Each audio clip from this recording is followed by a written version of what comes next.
ಬೆಂಗಳೂರಲ್ಲಿ ತುಂಬಾನೇ ರೆಸ್ಟೋರೆಂಟ್ ಇದೆ. ಅದರಲ್ಲಿ ನಾನು ಬಾರ್ಬೆಕ್ಯೂಗೆ ಸೆಲೆಕ್ಟ್ ಮಾಡ್ಕೊಂಡಿರುವಂಥ ರೆಸ್ಟೋರೆಂಟ್ ನೇಮೇ ABS.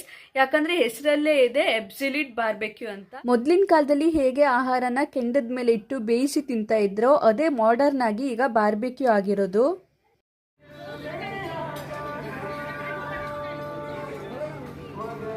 ಮದುವೆಗೆ ಹೋದಾಗ ಹೇಗೆ ಎಲ್ಲ ಸ್ವಲ್ಪ ಸ್ವಲ್ಪ ಬಡಿಸ್ತಾರೋ ಅದೇ ಥರನೇ ನಾನು ಸ್ವಲ್ಪ ಸ್ವಲ್ಪ ಹಾಕೊಂಡು ಬಂದಿದ್ದೀನಿ.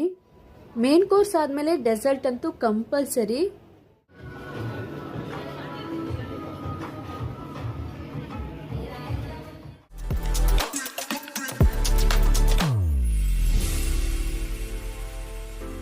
Hi, welcome back to my new journey channel. ನಾನು ನಿಮ್ಮ ಸ್ಫೂರ್ತಿ. ಇವತ್ತು ಸಂಡೇ ಲೇಟಾಗಿ ಎದ್ದೆ, ಹಾಗೆ ಸ್ವಲ್ಪ ತಿಂಡಿ ಮಾಡಿದೆ. ಊಟನೂ ಸ್ವಲ್ಪ ಮಾಡಬೇಕು ಅಂದ್ಕೊಂಡಿದ್ದೀನಿ.